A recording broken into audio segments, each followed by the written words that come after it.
India में लगभग हर घंटे 2 लोग सुसाइड अटेम्प्ट कर लेते हैं, वो भी सिर्फ इसलिए क्योंकि वो unemployed. Unemployed youth suicide rate. It used to be in 2018 3 every 2 hours. Today it is 2 every hour. कहने को तो हम दुनिया की सबसे बड़ी इकोनॉमी में 5वें नंबर पर आते हैं। 3.95 ट्रिलियन इकोनॉमी बन चुका है ये देश और जल्द ही 4 ट्रिलियन भी बन जाएगा। लेकिन इतने बड़े इकोनॉमी वाले देश होने पर भी यहाँ अनएम्प्लॉयमेंट रेट 9.2% है। लिटरेसी रेट बढ़ रहा है, लेकिन लिटरेट होने वाली जनता वो अनएम्प्लॉयड है। Democracy of the people, by the people, for the people है यहाँ पे, लेकिन इस कंट्री को डेमोक्रेटिक बनाने वाले लोग वो अनएम्प्लॉयड है। अनएम्प्लॉयमेंट इन इंडिया सर्च करोगे यूट्यूब पे तो भर भर के न्यूज आर्टिकल्स, पोस्ट तुम्हें देखने को मिल जाएंगी, लेकिन अनएम्प्लॉयमेंट इन इंडिया सर्च करने वाला शख्स वो अनएम्प्लॉयड है। ऐसे रिसर्च करते वक्त मैं भी कई सारी वीडियोस देख रहा था, उसमें से एक वीडियो के कमेंट में एक बहुत अच्छी बात लिखी थी एक बंदे ने।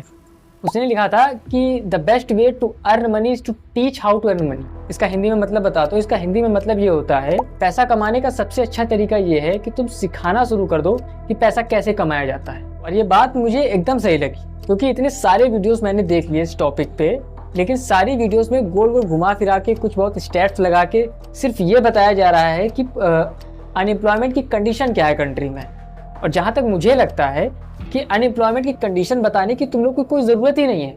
ऑलरेडी जानते हो कि अनएम्प्लॉयमेंट की कंडीशन क्या है, बेरोजगारी क्यों है, इसकी बात कोई नहीं कर रहा। अनएम्प्लॉयमेंट है, पता है, लेकिन क्यों है इसकी बात कोई नहीं कर रहा। अब ऐसा नहीं है कि अनएम्प्लॉयमेंट रेट बीते कुछ सालों में ही इतना बड़ा हो, ये कोई आज की समस्या नहीं है, बहुत पुरानी समस्या है। लेकिन कोविड-19 पैंडेमिक आने के बाद हालात बद से बदतर हो गए। Happening right now in India. The country's 1.3 billion people are required to stay at home for 21 days. Stranded, and a surge in positive coronavirus cases illustrate the difficulties the country faces in enforcing a nationwide lockdown. World bank report के according लगभग दुनिया में 122 million लोग ऐसे थे जिनकी job चली गई कोविड-19 पैंडेमिक के दौरान। और इंडिया में इसका क्या इम्पैक्ट हुआ ये तो सब तुम लोग जानते ही। लेकिन कोविड का सिर्फ नुकसान ही नहीं हुआ, इसका एक बहुत बड़ा फायदा भी हुआ। फायदा ये हुआ कि हम लोग को बहुत बड़ा डिजिटल रिवोल्यूशन देखने को मिला इसी कोविड-19 के दौरान। बहुत सारे काम जो लोगों को लगता था कि सिर्फ ऑफलाइन हो सकते हैं, वो अब ऑनलाइन होने लगे। इसी बीच एआई भी आया मार्केट में, जो थोड़े बहुत काम बचे हुए थे वो अब एआई से हैंडल होने लगे। लेकिन कुछ काम जो ऑफलाइन ही हो सकते थे उन पर इसका काफ़ी इम्पैक्ट पड़ा, जैसे कि टूरिज्म, टेक्सटाइल, कंस्ट्रक्शन एक्सेट्रा। अब जिन लोगों ने टेक्नोलॉजी के अनुसार खुद को इम्प्रूव कर लिया, टाइम के साथ साथ अपग्रेड कर लिया, उनके लिए तो आसान हो गया। लेकिन मैक्सिमम लोगों ने टाइम के साथ खुद को इम्प्रूव किया नहीं, हुआ वही जो होना था। एज पर जून 2024 इंडिया में अनएम्प्लॉयमेंट रेट 9.2% पहुंच गया। और अगर इस चीज़ की बात की जाए कि रूरल और अर्बन एरियाज में अलग अलग बात की जाए कि कितना अनएम्प्लॉयमेंट रेट बढ़ा, तो रूरल अनएम्प्लॉयमेंट रेट था 9.3% एज पर जून 2024 और अर्बन अनएम्प्लॉयमेंट रेट था 8.6% एज पर जून 2024। और तो और लेबर पार्टिसिपेशन रेट भी 41.4% पहुंच गया। अब ये लेबर पार्टिसिपेशन रेट आखिर होता क्या है, मैं बताता हूँ कि लेबर पार्टिसिपेशन रेट क्या होता है। लेबर पार्टिसिपेशन रेट बेसिकली एक अंदाजा है, एक एस्टिमेट है उन लोगों का जो अनएम्प्लॉयड नहीं है। एक रिपोर्ट के अकॉर्डिंग इंडिया में टोटल 65.7% एजुकेटेड अनएम्प्लॉयड लोग हैं, यानी कि वो लोग जो एजुकेटेड तो हैं बट अनएम्प्लॉयड, जिसे हम ओवर क्वालिफिकेशन क्राइसिस भी कहते हैं। जहाँ तक मुझे लगता है कि इंडिया में एजुकेशन बहुत बड़ी वजह है अनएम्प्लॉयमेंट की, क्योंकि हम सालों से वही घिसा पिटा एजुकेशन सिस्टम पढ़ाए जा रहे हैं, रटाए जा रहे हैं। Indian education system mostly academic learning पे बेस्ड है, जबकि इंडस्ट्रियल रिक्वायरमेंट्स कुछ और ही हैं। हम थ्योरेटिकल लर्निंग्स प्रोवाइड करा रहे हैं, जबकि आज जरूरत है प्रैक्टिकल लर्निंग्स की। तुम सोच के देखो, एक इंजीनियर जिसे इंजीनियरिंग की शिक्षा दी जा रही है, उसे सिर्फ थ्योरी पढ़ाई जा रही है, प्रैक्टिकल कुछ न करवाया जाए, क्या ये इतने अच्छे रिजल्ट प्रोवाइड करा सकता है नियर बाई फ्यूचर में? आंसर है नहीं, क्योंकि उसे जरूरत है प्रैक्टिकल लर्निंग की। और अगर उसे अपनी शिक्षा के दौरान प्रैक्टिकल लर्निंग दी गई होती तो ये जरूर कुछ ना कुछ नए इन्वेंशन करता, लेकिन ये ऐसा अभी कुछ नहीं कर सकता क्योंकि इसे प्रैक्टिकल लर्निंग दी ही नहीं। जितनी भी डेवलप्ड कंट्रीज हैं लाइक चाइना, अमेरिका, जर्मनी, उनसे अगर भारत के एजुकेशन सिस्टम को कंपेयर करोगे तो ये एक बहुत बड़ा लूप मिलेगा, एक बहुत बड़ा डिफरेंस मिलेगा उनकी एजुकेशन सिस्टम में और हमारी एजुकेशन सिस्टम में। और उसी एजुकेशन सिस्टम में एक चीज़ डिफरेंट जरूर मिलेगी तुमको, वो ये कि वो लोग स्किल बेस्ड एजुकेशन पर ज़्यादा ध्यान दें, जबकि भारत में ऐसा नहीं है। हमारे एजुकेशन सिस्टम में कुछ बुनियादी भूलें हैं जो टाइम के साथ इंप्रूव होनी चाहिए। हम सिर्फ एटिकेट सिखाते हैं और सिलेबस रटवाते हैं एजुकेशन के नाम पर, और इसी का नतीजा है कि आने वाली पीढ़ी और आलसी होती चली जा रही है। सोसाइटी भी कुछ हमने ऐसी बिल्ड कर ली है कि सरकारी नौकरी को बहुत बड़े ओहदे की नज़र से देखा जाता है। यही कारण है कि एक पियोन की जॉब के लिए कई हजार PhD होल्डर्स तक अप्लाई करते हैं। इसी क्राइसिस के चलते भारत में यूथ अनएम्प्लॉयमेंट रेट 15.79% पहुंच चुका है, क्योंकि सबको मुफ्त की तोड़नी है, सबको गवर्नमेंट जॉब चाहिए। और ऐसे लोग जो सिर्फ मुफ्त की तोड़ना चाहते हैं आलसी हैं, और गवर्नमेंट जॉब सिर्फ इसलिए चाहिए ताकि काम न करना पड़े। ऐसे लोग दीमक हैं देश के लिए।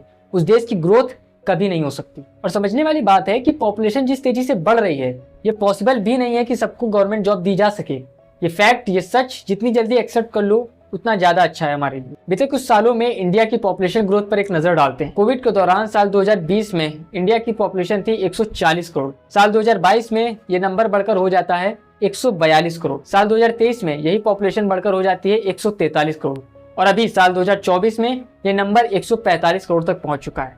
अब अगर पॉपुलेशन ग्रोथ इस स्पीड से हो रही है तो वर्किंग एज पॉपुलेशन भी तो बढ़ेगी ही। रिपोर्ट के अकॉर्डिंग साल 2021 में इंडिया में वर्किंग एज पॉपुलेशन 900 मिलियन से भी ज्यादा थी, और ये एक्सपेक्ट किया जा रहा है कि नेक्स्ट डिकेड ये पॉपुलेशन 1 बिलियन हिट कर जाएगी। सेम ऐसा ही दौर आया था चाइना में 1980s के दौरान। सेम उसी जगह पर भारत आज खड़ा है जहां पे चाइना खड़ा था 1980s में। तो क्या भारत में भी वही रिवोल्यूशन देखने को मिलेगा जो तब के चाइना में देखने को मिला था?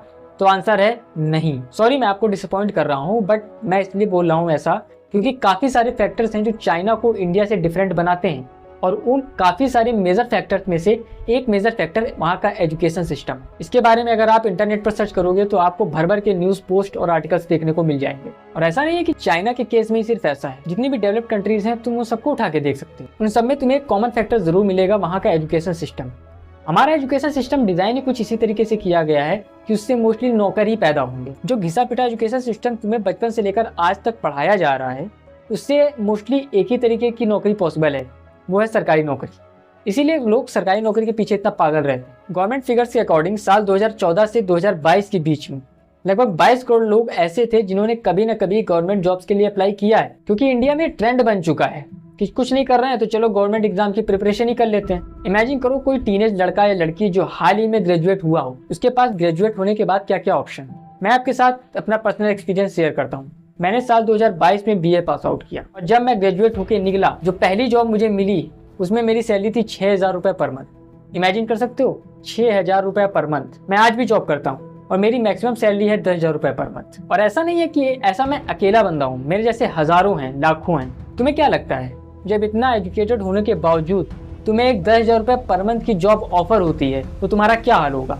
तुम्हारा स्ट्रेस में जाना, डिप्रेशन में होना लाजमी है। इन्हीं में से कई लोग फिर आगे चलकर पैसे कमाने के लिए देश विदेश जाते हैं। इनमें से अरब countries like Oman, Dubai, Kuwait ये कुछ ज़्यादा ही popular. According to ministry of external affairs report, India में से लगभग हर साल 25 लाख लोग माइग्रेट कर जाते हैं। इनमें से ज़्यादातर लोग पैसे कमाने के लिए अदर कंट्रीज में जाते हैं। अब अगर देश में हालात इतने ही खराब हैं तो गवर्नमेंट इन लोग के लिए कुछ करती क्यों नहीं? करती तो है, अलग अलग स्कीम्स लाके, जैसे कि प्रधानमंत्री रोजगार प्रोत्साहन योजना, नेशनल कैरियर सर्विस, मनरेगा, make in India, digital India, बेरोजगारी भत्ता योजना। लेकिन जैसा कि मैंने पहले भी कहा है कि ये पॉसिबल ही नहीं है कि सबको गवर्नमेंट जॉब दी जा सके, इसलिए हर बार गवर्नमेंट को ब्लेम करना ये भी ठीक नहीं है। माना कि तुम्हारा बहुत मन है गवर्नमेंट जॉब्स में जाने का, तो ठीक है, ट्राई कर लो, साल, 2 साल, 3 साल। लेकिन इस आस में बैठे रहना कि इस साल हो जाएगा, इस साल हो जाएगा, ये भी तो ठीक नहीं है। हिंदुस्तान में लोगों को प्रैक्टिकल होना चाहिए। लोग आज भी उन्हीं पुराने ढर्रों पर चल रहे हैं, पुराने बने बनाए रास्तों पर चल रहे हैं कि उनके बाप दादा नौकरी करते थे, हम भी करेंगे नौकरी, क्योंकि वही तो सीखा है। वैसा इसलिए भी है कि पुराने रास्तों पर चलना बहुत ईजी होता है। रास्ता पहले से बना बनाया होता है, उसी के अनुसार आपको चलना है। अब अगर कुछ खास कर भी नहीं पाए उस रास्ते पर चलकर, तो एक एक्सक्यूज भी तो दे सकते हैं कि देखो भाई, मैंने तो ट्राई किया था लेकिन शायद हमारी किस्मत में ही नहीं था, तो इसलिए हुआ नहीं। एक बहुत बड़ा ग्रुप जो हमने एजुकेटेड लोगों का खड़ा कर दिया है, वो एजुकेटेड नहीं, नपुंसक है। शिक्षा हमेशा नए विचार देती है और कुछ नया करने का साहस भी देती है, लेकिन इन लोगों को देखो, इनको पूरी तरीके से चूस लिया गया। कुछ नया करने की बात तो छोड़ो, अगर इनके दिमाग में कुछ नया करने का विचार भी आ जाए तो बहुत बड़ी बात है। उस देश का क्या होगा जहां PhD होल्डर्स एक पियोन की जॉब के लिए अप्लाई करते हैं? क्या ये साफ साफ बयान नहीं करता कि हम कैसी एजुकेशन प्रोवाइड करा रहे हैं? अगर पियोन की जॉब के लिए अप्लाई करने वाले उस PhD होल्डर को वाकई एक अच्छी एजुकेशन मिली होती तो उसे जरूरत ही नहीं पड़ती पियोन की जॉब के लिए अप्लाई करने की। PhD ही पर्याप्त थी। लेकिन हमने शिक्षा को डिग्री के माध्यम से बांट रखा है, क्योंकि लोग भी शिक्षा को नहीं डिग्री को सलाम करते हैं। एक केमिस्ट या PhD होल्डर को क्या जरूरत है किसी दफ्तर का दरवाजा खटखटाने की, अगर उसने केमिस्ट्री सिर्फ इसलिए पढ़ी हो क्योंकि वो चाहता था। लेकिन ऐसा नहीं, हमें से ज्यादातर लोग वो काम कर रहे हैं जो हम दरअसल करना ही नहीं चाहते। एक म्यूजिशियन केमिस्ट की लैब में बैठा हुआ है, एक केमिस्ट होटल मैनेजर है, एक होटल मैनेजर एक पुलिस ऑफिसर। जब काम ही मन का नहीं है तो सैलरी से प्रभाव तो पड़ेगा ही।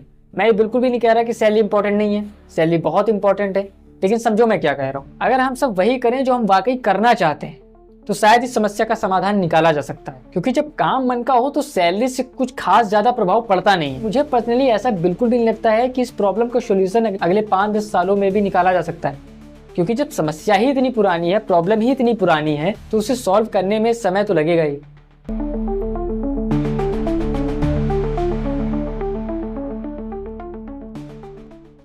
आई होप इस वीडियो से आपको बहुत कुछ सीखने को मिला होगा। और अगर आप यहाँ तक देख रहे हो ये वीडियो तो बहुत बहुत धन्यवाद। टॉपिक से रिलेटेड अगर आपके कुछ क्वेश्चंस हैं या सवाल जवाब हैं जो आप करना चाहते हैं तो आप नीचे कमेंट में लिख सकते हो मुझे। बाकी शेयर कीजिए इस वीडियो को उनके साथ जिसको इसकी काफ़ी ज़रूरत है। And again thanks for watching.